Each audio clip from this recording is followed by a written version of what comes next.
Hi guys, welcome back to Into the Light, a different life story, my show on YouTube and as a podcast with me, your host, Stefan Neff. First things first, down there's the subscribe button. Come on, do me the favor, press it, because you would be silly not to. Otherwise you miss all these fantastic interviews, because life is too short. I will certainly not stop in anytime soon with having wonderful guests on my show, because I'm learning so much from them. And here's your chance to be on that path with me, guys.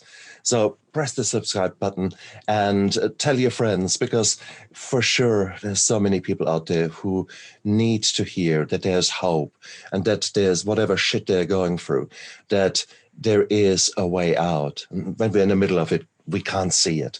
That certainly was my case. Yeah. But no, there is hope out there. And all the people that I bring onto this show will show you how they have done it, how they have transformed. And if they can do it, and look at me, if I can do it, for Christ's sake, come on, you have got a very fair chance. And today we have got a man here, Chris Robinson. Chris is a man who absolutely embodies exactly that will to transform, that will to change. He is a man who was on one path and then decided, actually, no, this is not where my heart is. This is not where the real me wants to be. And he changed in his life. And look at him now. He is the new and improved man with a very different passion and very different path. And he is with me here today. And it is so great because he is a man who will talk about those precious beings called men. Those kind of beings that normally shut up and just don't chop a lip and boys don't cry and all that fucking bullshit, honestly. But here we are, Chris. I'm so pleased that you're on my show and that we can discuss the issue of men and being our own worst enemies sometimes. And it's so nice to have someone like you who's actually looking after us precious things. Chris, welcome to my show. Great to be here. Thank you for having me. I've been anticipating this for a long time, just waiting. I'm ready to go. Beautiful, beautiful, beautiful. Oh, Chris, tell me, it is so wonderful to hear a man actually focusing on men. And when I look at the demographics of the guests that I have on my show, 90% are women. So it is the adage that women are so much better in talking about things and communicating and maybe accepting help, whilst that is certainly not true for us as men. And regrettably, myself included, for a long, long time in my life, did I refuse to seek help. How did your story begin? Were you always a man who was brought up with emotions? Were you a man who as a teenager was able to debate and be open about yourself? Or how did you grow up? Yeah, the answer is no, not particularly. I grew up as most men grow up, and that is being taught to be self-sufficient, independent. I loved athletics. I played American football. I have to distinguish there in this discussion. True. And so always around athletics, always around other guys, always in the achieving and competing mode, right? And there's no room for emotions and feelings in that. You either perform or you don't perform, right? And so I went through my youth and my adolescence involved in sports. And then I went to university here in Texas A&M University, where I majored in building construction and engineering. Very much a male-dominated curriculum, very much a male-dominated field.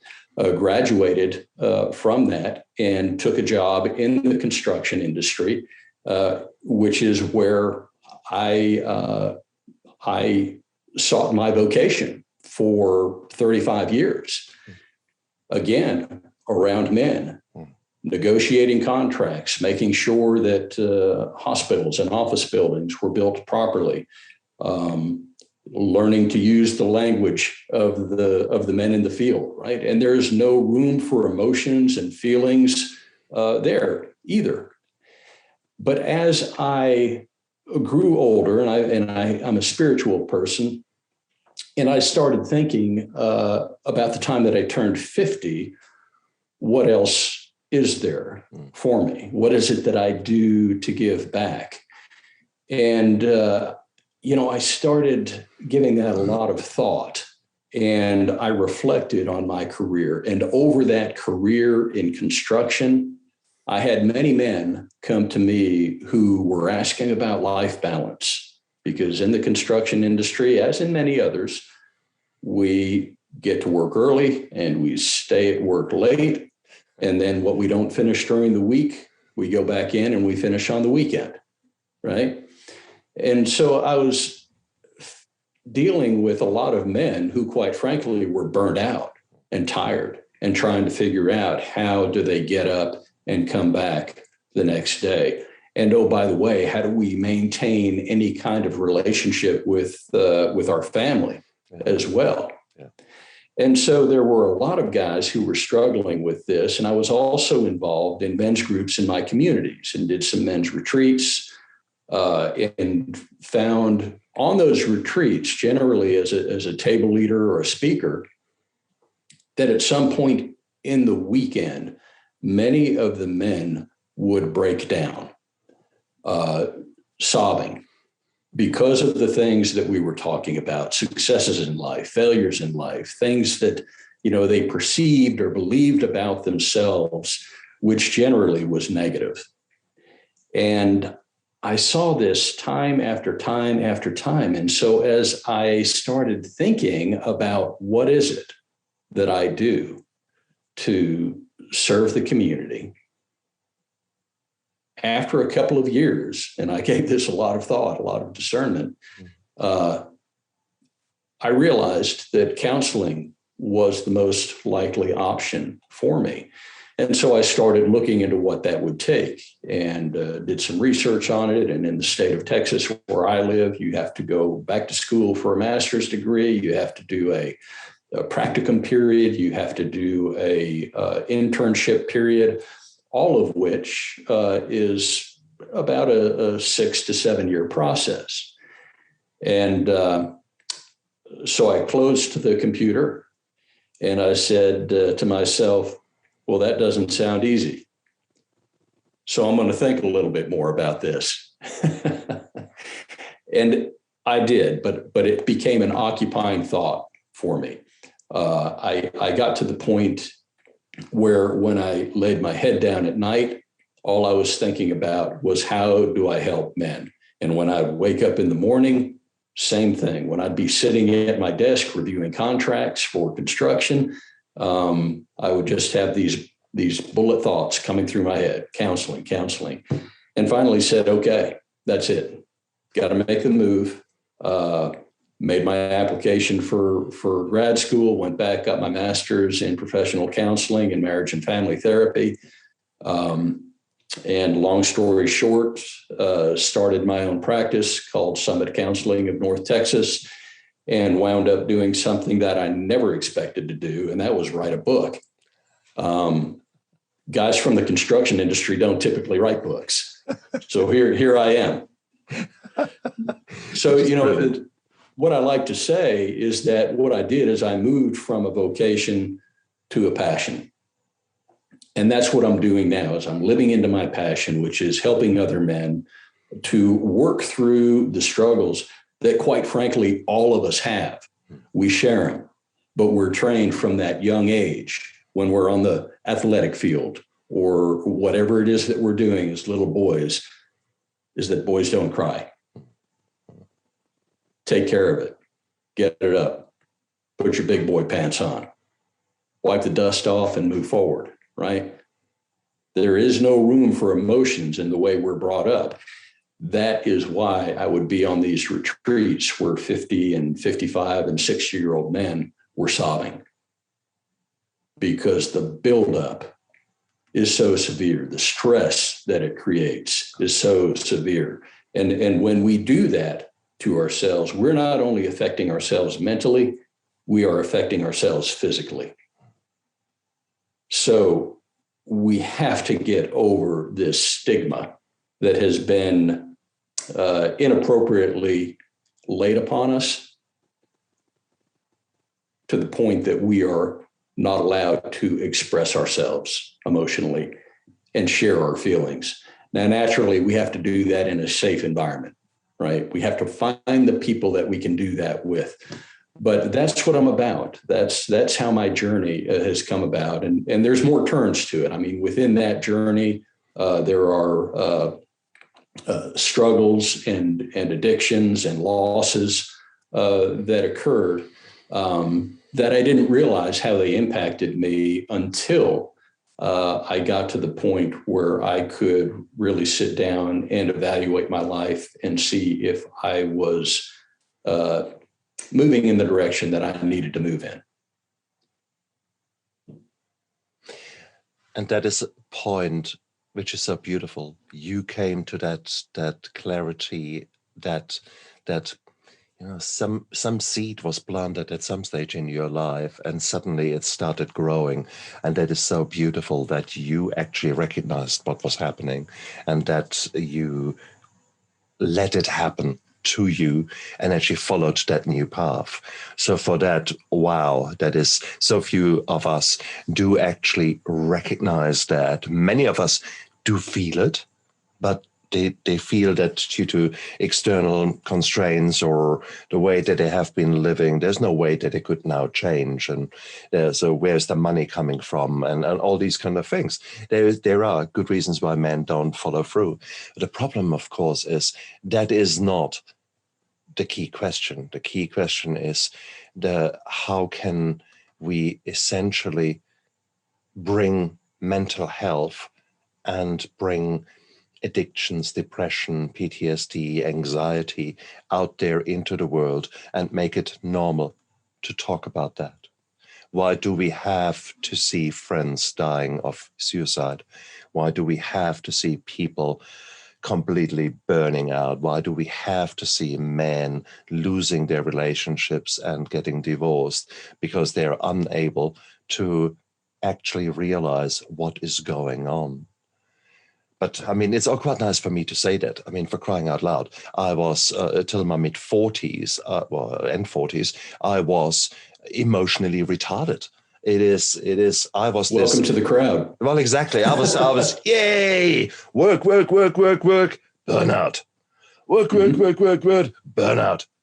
And I medicated heavily with alcohol. I needed to come down because I was working 16-hour days and then some. And the only way that I could relax was one nice glass, my ass, a nice bottle of wine. And then suddenly my shoulders went, Yeah, we'll find our escape. That's right. And so it was so bizarre. Here I am as a doctor, as a pain physician at that time. I saw all the stresses. I saw everything happening in other people. Did I see it in myself? Maybe. Did I accept it that it was happening in myself? No way. I'm strong. Oh God, with hindsight, I was such an idiot. But that is how we were programmed, isn't it? This is the underlying belief systems that were put into us at a very early stage. And believe it, guys, I mean, who will listen to this talk? Not my 19 and 21-year-old sons who should listen to it. They think, Dad, what he's doing is, no. I know it much better. So no, it will be men of our age group. And we are recognizing those negative feelings, which by now start to pop up because there's only so much pressure you can put down to keep these emotions down. When these men were on these retreats, why did they come onto these retreats? You know, that's a really interesting question, because I think that each of us individually knows within our soul when something is off. Most of us are not self-aware enough to know what it is. We just don't feel right. Is it work? Is it the relationship? Is it past experiences? Is it losses? Is it feelings of success or failure that we are trying to figure out? And so I think that for the large part, the men that came on these retreats recognized that maybe something is not as good as it could be or should be, or maybe something is a complete wreck. And we had men come on retreats that covered that spectrum. And I think that when we start to speak in those retreats and when we start to have talks about how we live our lives and we start to share with each other the pain that we've experienced in life, the things that we've suppressed, then it opens the floodgates of emotion. And that's where men, quite frankly, benefit from these retreats, is that they recognize, oh my gosh, I just broke down and I sobbed in front of these men, but nobody made fun of me. Nobody told me to suck it up. They put their arm on my shoulder. They sat next to me and they talked with me and said, I understand. And that's not something that men are accustomed to, right? It's hey, nice weather, good weather. Yeah. How's the football team doing? Great. How's your club? Great. Doing great. We're going to do everything we can to keep things at surface level. And so when you have a retreat like we were having, where you are confined to a space and you are going to go deep, it's uncomfortable, but it's important to do, because I think that men walked out of those retreats in much better mental condition than they came in. Who was organizing these retreats? Was that part of your church community, or? This was actually done by what is called the Emmaus community. And these are actually done internationally. They have Emmaus weekends in all countries. Beautiful. It is, including New Zealand. Very good. I was not aware of that organization, and it is such an important bit. What you're describing to me is actually a mini rehab, a mini time out, because that really was what rehab was for me. My wife had booked me in and made a voluntary contract, which I signed with this rehab facility, that I would be there 4 weeks and obey to their rules and open up to a transformation. I put it this way now, then it was just for me to get sober. In reality, it started a journey that went so deep and into places and cracks and little valleys in my brain where no sun had ever shined in. And it was the most beautiful, beautiful thing. But certainly, speaking of this opening up, for me, it was like a release valve suddenly was broken and all the steam could come out when I was strongly recommended to actually say or talk about what was going on. And I started talking about me, and no one laughed, as you said. Suddenly I became like a canary. I was singing like a canary. You couldn't stop me. You couldn't shut me up, because there was so much so much resentment, anger. That was the overpowering negative emotions, directly followed by shame and guilt. And then exactly. That was me. And if you had asked me then, who are you? I said, I'm a pain physician. I'm a doctor. Yeah, no. Apart from that, what do you mean? Yeah. I'm a pain physician. And so I could not define myself. There was we as men lose our identity. Isn't it? We lose our identity. Exactly. We work and work and work, and then some. And then, the few moments that we have got, we distract ourselves. We escape our emotions. We escape with the help of drugs, alcohol, sex, sport, whatever it is. There is a big thing there. And we keep up with the Joneses. We try to do everything to have that mask up. And it's just crazy. When you actually look at it, it's nuts. It is such a busy, hard life. For what? And then, well, when we say for what, of course, we have got the answer. If you ask yourself that question, then yeah, because you need to bring money in. You're the breadwinner, or at least you're contributing strongly to being a survivalist, to let your family survive in uncertain times. So that's how we see each other. But and we lose complete perspective on life balance. I mean, we're literally trained to be stupid in that regard. It's we lose touch with ourselves. We lose touch with our identity. That's exactly what I did. I was in the construction industry, and I was with a company for 17 years, climbing the ladder, doing well. And they made a change in leadership of the company one week. And next week, all of the leadership from his old company came in, and all of the current leadership went out, right? And it was that quick, 17 years, a Friday afternoon. Chris, we appreciate your service. You're no longer with the organization.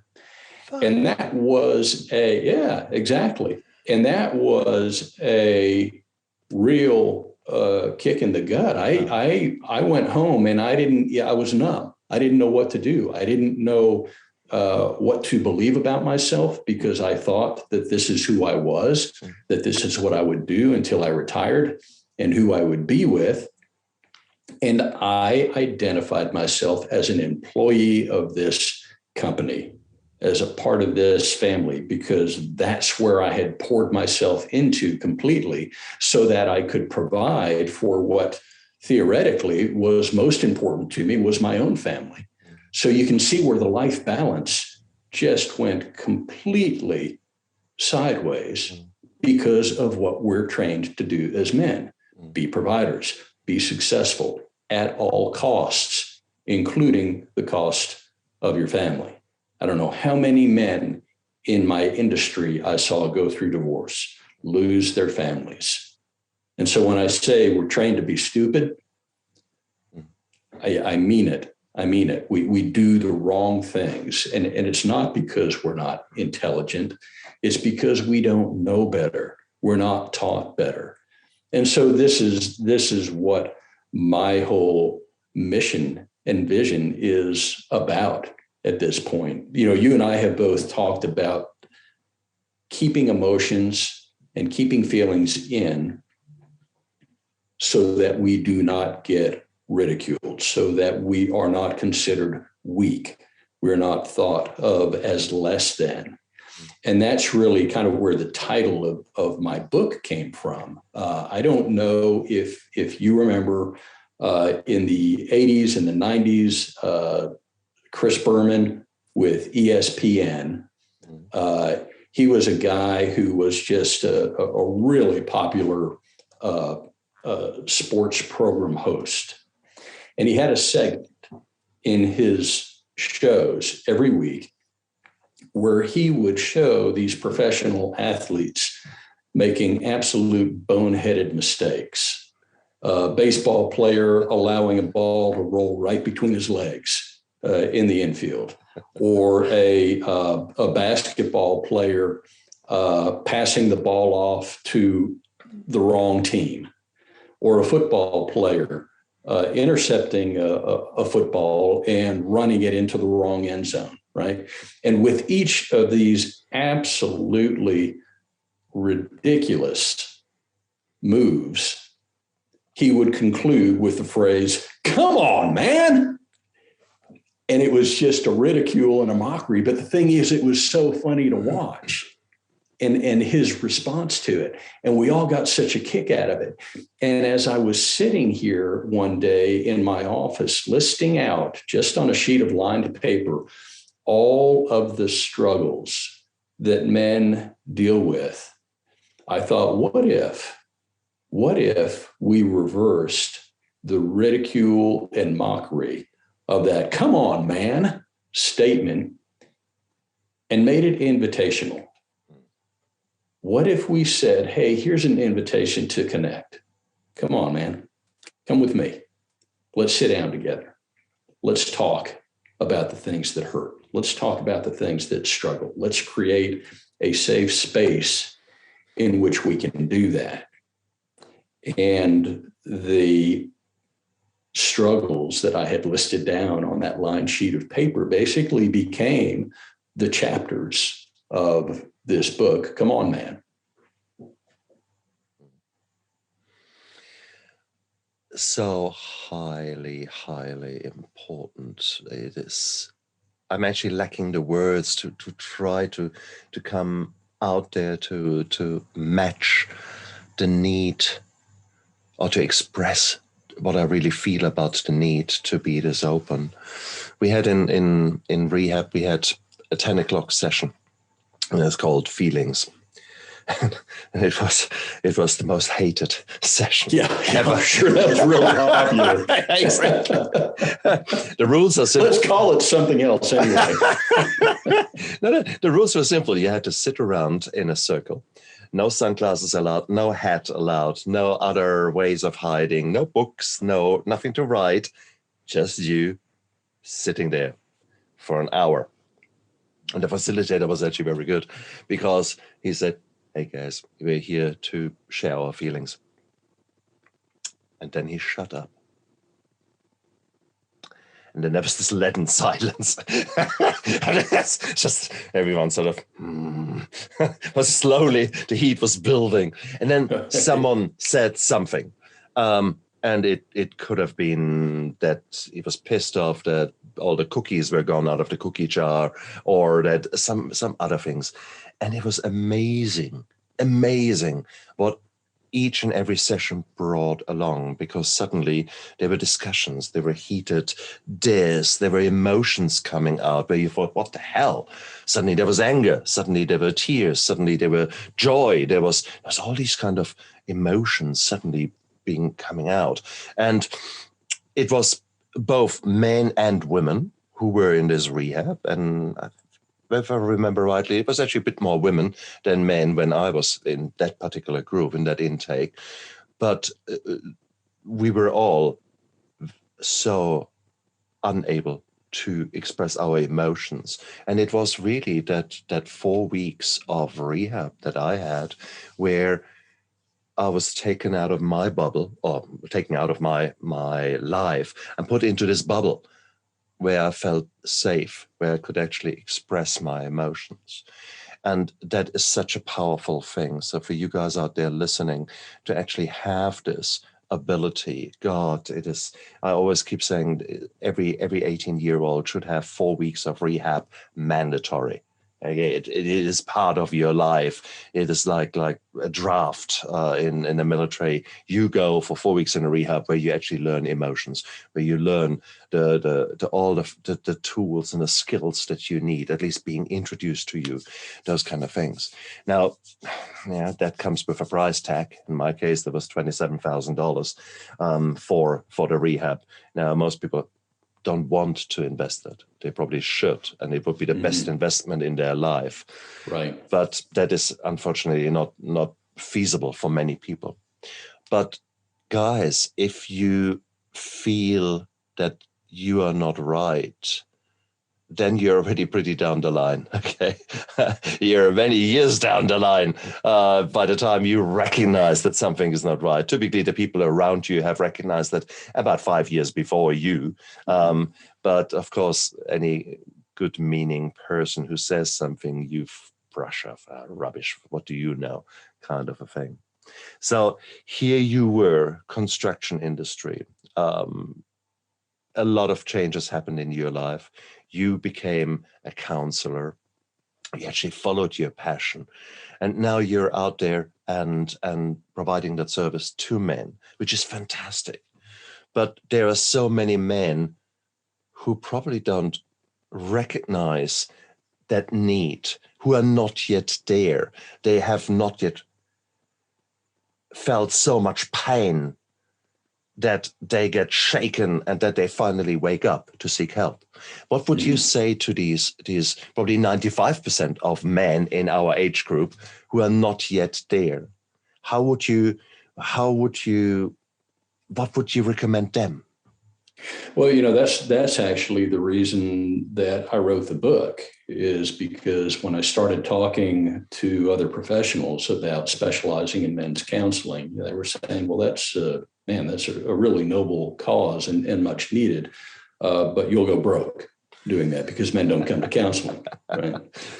And that's where I started thinking about, okay, how could I get the message out, right? So that men can recognize through a resource, through a reading, that, okay, here are the struggles, here are the things we face. Exactly. And you're not alone. You don't have to come into counseling, but hey, here's some material for you to become a little bit more self-aware and maybe determine whether it would be helpful for you to come into counseling, or better yet, just to connect with another group of guys. And that's really what I come into, because this book was not about building my practice. This book is about helping men connect with other men.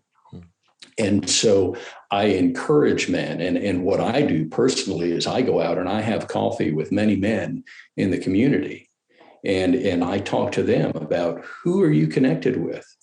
Who are the 2 or 3, if you're lucky, guys that you could rely on for anything? You could tell them anything and you wouldn't be laughed at. They would walk alongside with you. They would empathize with you, right? So what I'm trying to do is get the message out there for men to get connected with other men. Don't go to a bottle. Don't go to gambling. Don't go to porn addiction. Don't go to things that are going to isolate you, because that is addiction's best friend, is to isolate somebody, right? So what I'm trying to do is get men connected with other men, whether it be through your church, or whether it be through a community organization, or whether it be through a group of men at work who may be like-minded with you. Find people who have common values with you. Find people who are emotionally mature, who are spiritually mature, who can help you, right? And not become a stumbling block to you. So the idea here is simple. It is connectedness. And if you don't have those connections right now, look and see how you can find them. And it takes intentionality. It doesn't just happen. You hear guys say, I don't know, I've tried that for years, but I'm never able to meet anybody, or I'm not in the right places. Well, you have to go look, seek. You have to put yourself in the right places for doing these things. It could be a biking club. It could be a running club. It could be anything that is important in your life, that is important in other people's lives, that could cause a connection to be created. May I give, though, the example that if you want to learn how to run a restaurant, then you probably want to look at successful restaurants. You don't want to look at the dives that are just about to close tomorrow. So therefore, if you seek connectiveness to find your inner self, a rugby club is probably not necessarily, or American football club is probably not necessarily the place where you can share your really deep inner feelings. Let's be quite clear about that. So that's where the intentionality comes in. You need to know what you're looking for. You need to know what you're striving towards, because otherwise you surround yourself with people that you might gel with. Like, I had many, many friends. I was a social butterfly. Well, these friends were essentially drinking partners. Okay, it was all quite good. Right. Whilst I was the center of the party, whilst there was always alcohol around me, the moment I stopped drinking, amazingly, people fell to the wayside. Yeah, those were not the emotionally mature people that you want to connect with. Right. So you need to be quite clear. What do you want to achieve? But what's interesting is that in each of those groups of what we consider the emotionally mature, we find people who want to be better. Oh, hell yes. Right? It's interesting because I see professional athletes, and professional athletes are no different than the guy who wants to open a restaurant, right? They're human. They have human feelings, human emotions.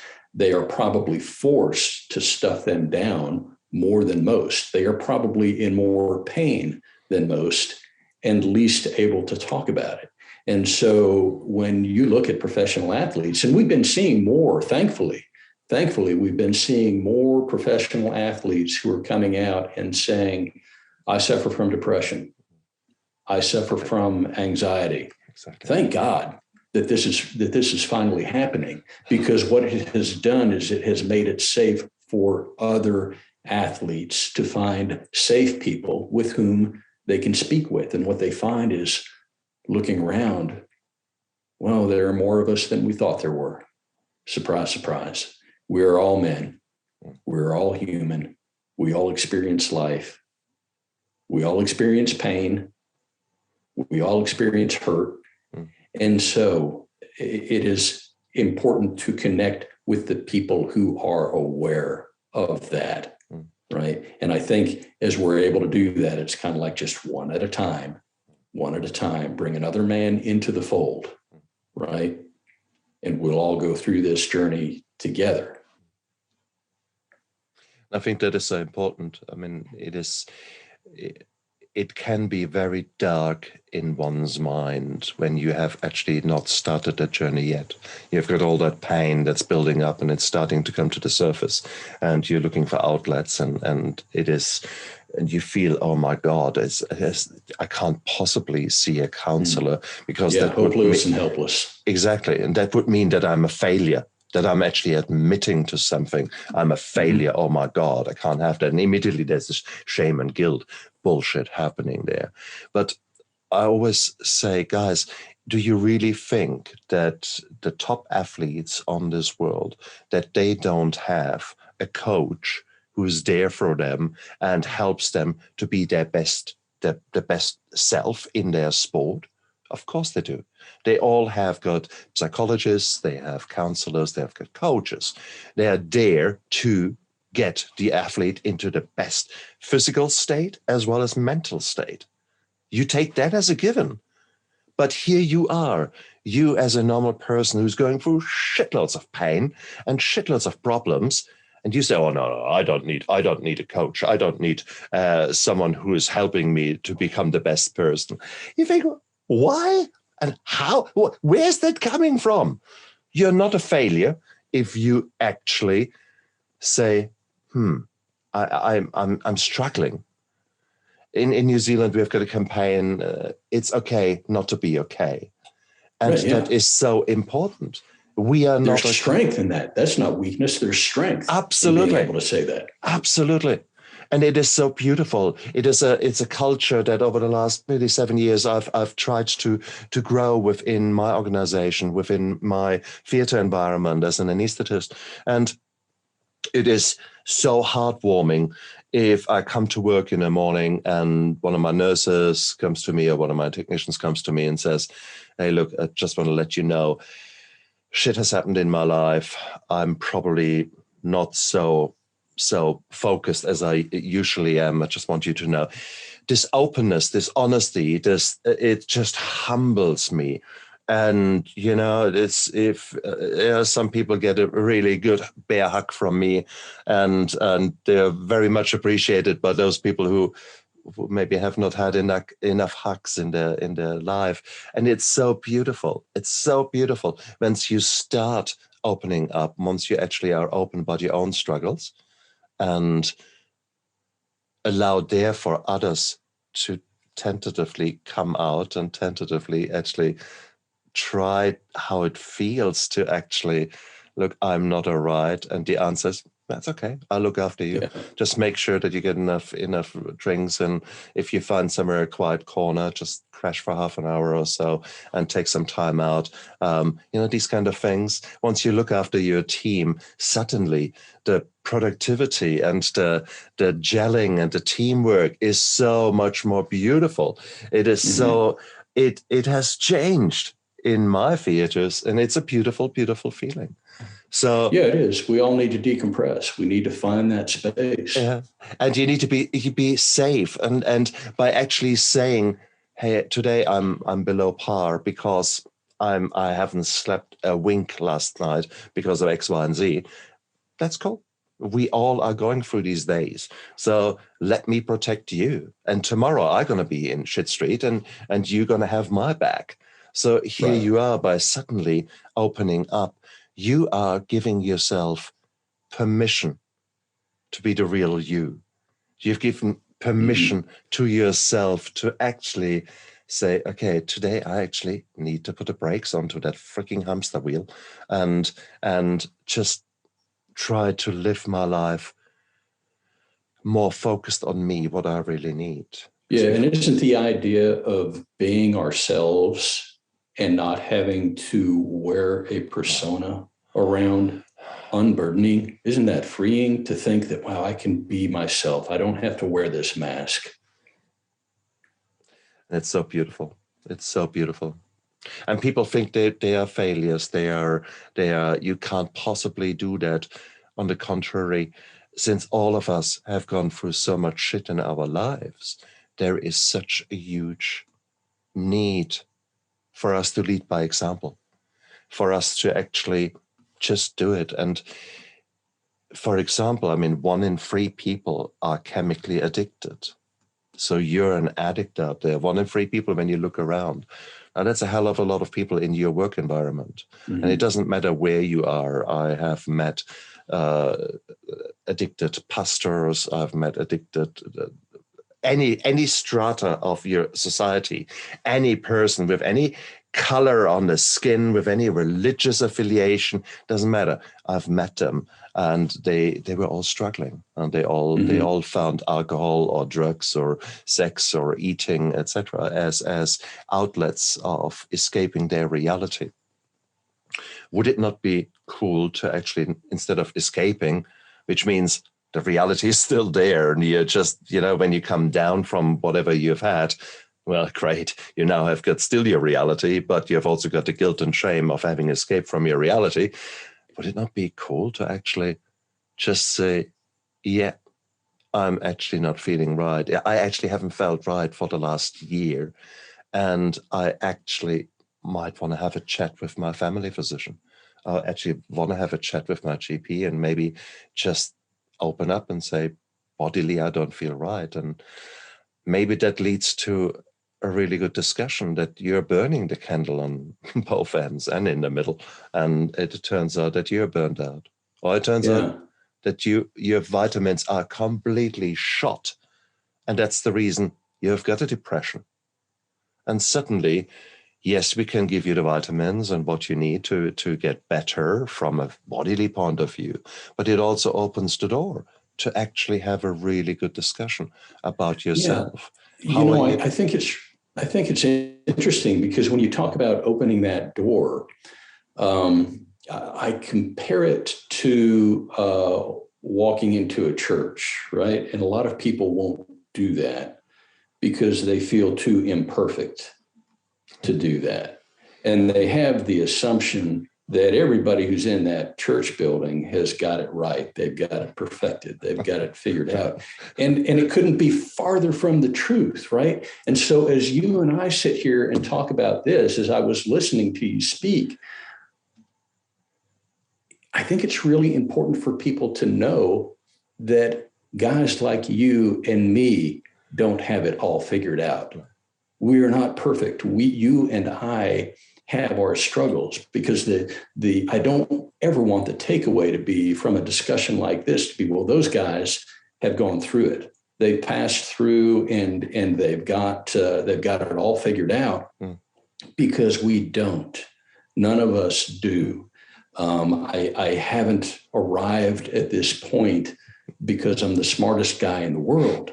You know, I've arrived at this point because I probably made more mistakes than a lot of guys, and somebody just pointed that out to me. That Chris, you really seem to be a fairly ignorant guy. How did you wind up where you are and write a book? Well, it's because I'm taking advantage of my ignorance, right? So that's it. I don't have it all figured out. I still have struggles in my life that I need to work through. I've got my men. I've got my accountability group that I meet with. I've got a group that I meet with every week. I've got a group that I meet with once a month. And I try to make it a point to meet individually with different men in the community on a regular basis for coffee or breakfast once a week or so. And I do that for our mutual benefit. I do that for our mutual growth and our mutual connection. I have made a lot of mistakes in my life. I have done a lot of things that I'm embarrassed, I'm ashamed of, that created guilt for me. But one of the things that I recognize is that I'm not going to let those things identify me. I'm not going to camp out in shame. I know I'm going to make more mistakes. I know there are some mistakes that I haven't even thought of yet. But trust me, I'm working on them, right? Yep. And I know that I'm not going to beat myself up, and I'm going to be okay with opening the door, as you said, to other men and allowing myself to help open the door to them, so that we can really connect, and we can figure out, how do we be successful together in the way that we want to define our individual success, not in the way that society defines success for us, because that's going to be about having money, about having stuff, about, being the best looking, or whatever it is, right? That is not what success is. I think that when we explore our values, and that when we properly prioritize our values, that's when we can start to set goals, right? And all of the decision-making that we make is going to be based on those values that lead into those goals. And if our decisions are not consistent with what our goals are, that have been based upon our values, and the answer is no, that's not the direction we go, right? We align everything, our values, our goals, our decisions. And I think we start to be more strategic about living through our lives and saying, I'm not just going to go randomly through my life day to day and wake up and see what happens.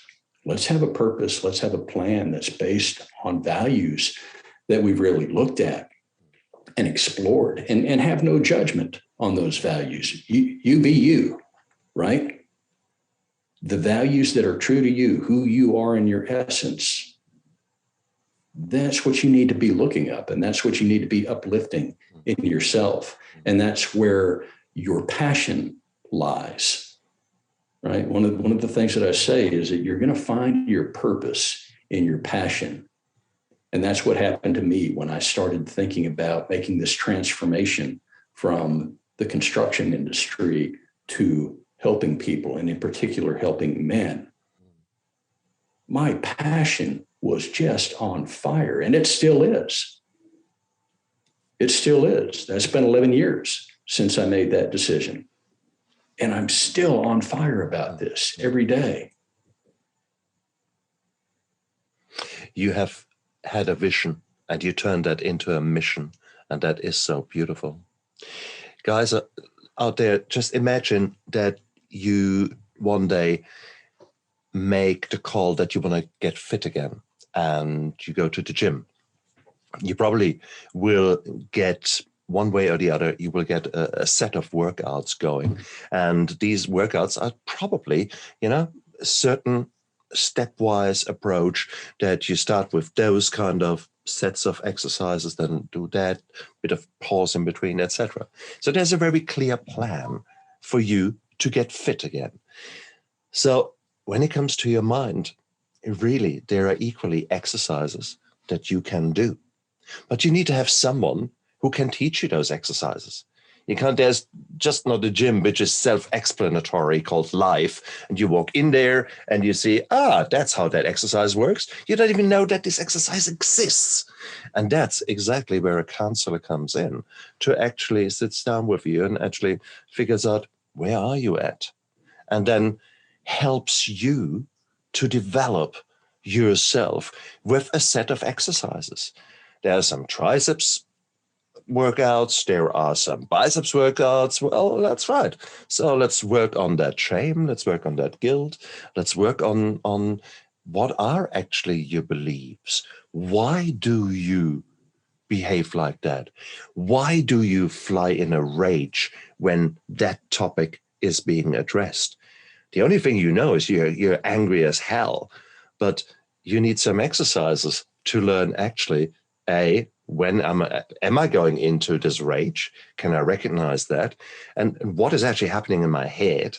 And then you need to figure out what is actually the programming underneath there that is driving that.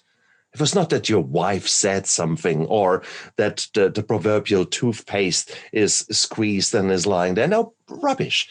There's something else going on. And we can't just simply come up with the answer. Most of us don't know how to ask the question. Maybe your brain could come up with the answer, but we're asking all the wrong questions. And that's where a counselor is so important, to actually address what is going on in your head. So I am so supportive of men actually just spending time with other men, but more importantly, spending time with a counselor, spending time with someone who is trained to actually to work with their problems. And it's amazing. Now, Chris, you will know that there is so much happening in people's lives. And it's the same as if you guys go to the gym. You don't just go 3 times to the gym. And now suddenly you're, that's great. You look, I'm strong. That doesn't happen. Neither does it happen when you do counseling or when you start addressing your life, because you have lived maybe 40, 50 years with belief systems that were more harmful to you than anything else. Do you really think that you can undo 40 years of all that by just a 90-minute session with someone? Yeah, probably not. So this is a start of you stepping into a new direction. But it's beautiful once you start engaging with someone, and these discussions can be incredibly revealing. And then it needs to take some time, because you need to work through that and actually digest what has just happened. And then a week or 2 weeks later, something else happens, etc. So this is a path, and it's so beautiful that men like you are out there to actually start helping people onto that path. So the counseling that you're doing, is that what kind of a framework do you set there? How do you go about creating a plan for your clients? Well, you just framed it perfectly. Because the things that you talked about are the things that are involved. When I have somebody come in, the initial session is an intake session. And it's really for me to learn everything about a person's background that I can, and to give them the opportunity to get to know me. And sometimes I'll do 2 intakes, right? Just depending on what their lives consisted of. But you talked about the beliefs that we develop over 40 to 50 years of living, right? And so a lot of what the intake session is about for me is learning what it was like growing up as this person? What was your family environment? What was your family's financial status? What were their spiritual beliefs? What were their communication styles, right? Was it yelling? Was it quiet? We're not allowed to show our emotions, or we show our emotions explosively. All of these things are important. What patterns of abuse, or what patterns of addiction, what patterns of mental illness might have been in the family. And so we learn all of these things. What types of traumas might you have experienced in your life? Because what happens, and I know that I'm preaching to the choir here, but what happens as we go through life is that our brain stores information. Right. And I'm a brain nerd. I'll admit it, as I went through the master's program. And so I'll nerd out for just a moment that there is this emotional center of our brain called the amygdala. And it tells us how to feel. And the reason it tells us how to feel is for survival, because there's another region of the brain called the hypothalamus that stores memories. Right. And so we have stored memories that create feelings and emotions that we carry through life. Our brains are the most powerful computers in the universe. What our brains can do is absolutely phenomenal. And so our brain functions in that style of, when there is a perceived threat, we're going to get emotional about it. We get emotional about it for survival, because if we go all the way back to the times of the cavemen, right, where they come out of their cave and they see, some saber-toothed tiger out there that's coming at them, they are going to run out of fear, right? That is survival. And that's what was needed, from prehistoric times up to where we are now. And all of that was useful for living. And that has been passed along generation after generation after generation in our DNA. But now we don't need to be afraid of saber-toothed tigers anymore. But what might feel like a saber-toothed tiger to us is, as you mentioned, something that our wives said to us, right? Now that's perceived as a threat, a put down, maybe not to us physically, but our brains remember the experiences of our early life, and we carry forward the DNA of all of the experiences of our ancestors.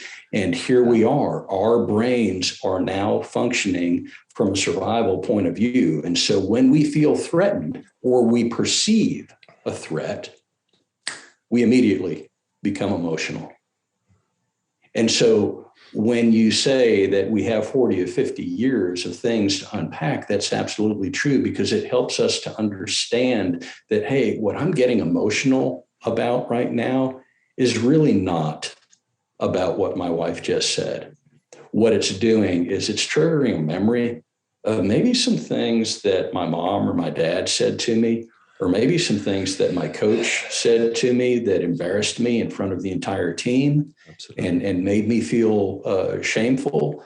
And I just heard something from my wife that triggered that memory immediately. And so an emotion came up that was inappropriate for the situation, right? And so we learn to identify, as we go through sessions and we get beyond the intake, we learn to identify how to deal appropriately with our emotions. How to ask the question, where is this coming from? What is it that I'm feeling? Let's identify the feeling. Why am I feeling this way? Where did that come from originally? And is it truly something that I should be emotional about right now? And I think in 9 out of 10 cases, we're going to recognize, no, that response is not needed. It's not helpful at this point in my life. This is not a saber-toothed tiger. I'm okay. And so that is part of the process. And you're right. That takes some unpacking. That's not just a matter of a week or two. But it's also not designed to be a lifetime, right? Because what we want to do is retrain our brain to think more rationally, recognize what is a true threat and what is not a true threat, so that we can move away from counseling and function as our own counselors. My objective is to put myself out of work with every person who comes in the door, to help them get to the point where they can deal with their emotions, where they can regulate themselves on their own and recognize what is of benefit to them and what is not of benefit to them. And you're quite right. This is a beautiful journey, really, that you're going on. And it is similar to you swimming in the ocean. And there will be moments when it's all nice and calm. And then you can guarantee that within the next little while, there will be a big wave coming. And it is what it is. The ocean doesn't really care if you're angry about that wave or if you're happy about that wave. No one gives a tootle. That wave is coming. And it is something that we need to recognize. Life will throw us all kind of challenges. That might be with COVID, it might be disease, it might be grief due to the death of someone, it might be grief due to you losing the job, it might be all kind of other social stresses that are out there. There will be new things happening. And when it comes to counseling, you're basically addressing one thing that right now is important. And you might come to closure with that. You've actually dealt with that particular problem, and it's beautiful. That's great. So for me, it was the anger and resentment with regards to a particular institution in this country, which I had come to loggerheads with, and which I perceived a lot of bullying from. And there, I put that baby to bed over a period of weeks and months. And that was beautiful. But guess what? That was one onion layer peeled back. Guess what? You turn the onion around and think, oh shit, there's another little piece of not so nice stuff that you recognize. The brain stores a lot of stuff. Absolutely. And it's an ongoing journey. And you don't need to be in counseling now for the rest of your life. But ultimately, once you actually made the connection that, wow, I had that problem, I actually dealt with it like a man. You actually spoke about the problem, you explored it, came to a solution that you either could do something about it or you could put the baby to rest, because whatever happened a long time ago and there's nothing you can do about it. But you have now learned and recognized that maybe your response was actually no longer so helpful to you. So, and this is a process that takes courage to go through. Please. Courage. So you want to be a man? Then counseling. That is the true measure of a man. That's how I would look at your growth. As I would look at you as an emotional teenager. If you haven't gone to counseling, if you haven't addressed your emotions, etc., it doesn't matter how old you are in your body. So it is the challenge I put out there, the challenge to you guys. Give it a shot. Actually connect with someone and start to open up as you see what happens. And my educated guess is that if you choose the right person, you will get so much out of that experience that you might get hooked on it, that you might actually say, hey, this was so beneficial. This made me feel so good. Yes, it hurt me at the time when I opened up and I actually shed some tears in this protected environment. But wow, I feel so much better. And what was to happen if I now address my struggling relationship with my wife in a similar fashion? What was to happen if I think how I can be a better father to my children? What was to happen if I install a new culture of openness in my work environment? Would that not actually change things to the better? Guys, once you start, that is actually, it's an amazing thing, because the only thing that changes is everything. It is amazing. It is a growth that that happens where you don't want to stop. And that's why Chris and I are sitting here.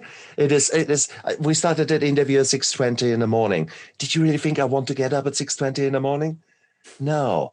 But the reality is I'm learning so much from Chris. I'm opening up. And by just putting things into words, I suddenly got new realizations where I have to say, just the way I thought I had dealt with something. And now that I'm speaking about it, I realize, actually, there is still something festering there. And that is this beautiful thing. Open up, guys. Find people who can help you there, and allow yourself, allow the real you to come out, whoever that person is. And it might be a scared little boy that is coming out, but let's nurture that boy and let that boy grow. And after all, you've hidden that little human in you for a very long time behind this facade of masks of rubbish that we put out there to show that we're real man. Oh God. So, Chris, if people have gelled with you, if people like the sound of you, how can they get hold of you? They could reach me at my website, and that is summitcounseling.info, summitcounseling.info. And that's the best way. They can go, they can research me, they can see what I do, they can see interviews, they can find information on the book there. If they're interested in the book, they can go to Amazon and order it. I think that, it's so important that we understand that the power is within us to make change. We don't have to let life happen to us. We have power over what we choose to believe. We have power over how we respond to things. We have power over the things that we choose to think about or not think about. And, this is just something that you'll find repeated when you look up information on me, on how we can go about regulating ourselves and how we can go about learning to be the men that we want to be and connect with the other men that we need to connect with, as you said, to be better husbands, fathers, employees, employers. Right, all of these things we can work on, and we can make life so much better for ourselves and for those who we care about as well.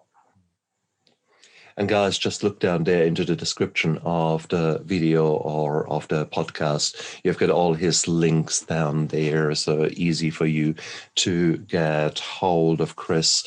And whilst you're down there, you might as well subscribe to the video and subscribe to the podcast. If you feel so inclined, leave a review and give us some feedback. Send me some message and say, wow, this was really cool. Tell me what was best of it, and maybe give me an example how you have learned from that, or what you're taking away from our interview. Because with that, we see where you're at, and it is maybe your first step towards opening up because you're taking action. It is taking action that will get you into a better frame of mind. You can listen to as many podcasts as you want from now on until you die. If you don't take any action, nothing really will happen. That is unfortunately the truth. But by you speaking out, by you pressing the subscribe button, by you standing up, stretching yourself, and then saying to your partner, hey, this was actually a really good interview. Let's talk about it. You have taken action. You have taken leadership. You have taken ownership. And that is powerful, powerful, powerful. Man, there is no stopping you once you actually focus on the direction that you want to go in, and then start putting little steps into place to actually get there. So, Chris, this was such a beautiful interview. I'm humbled. I'm honored that you came onto my show. I'm so pleased to have met you, because we need more men like you out there to do the hard work. You know, half of the population is men, and we're imbeciles when it comes to really our emotions. It's high time that we deal with our Y chromosome and allow men to decompress, to heal, to grow. And if we were to do that more in our surroundings, could we not imagine that maybe our world is turning a little bit better, that there will be less addiction, less harm due to alcohol, less domestic violence, less family harm, all these kind of things? More caring, more kindness. Yeah. Would that not be a nice world? I mean, that's such a world that I would like to live in. And I guess that's the reason that we are doing this interview, and that we are trying to do what we do, one book at a time, one interview at a time. And it's beautiful to have connected with you today, Chris. Thank you again so much. Preaching to the choir. Exactly.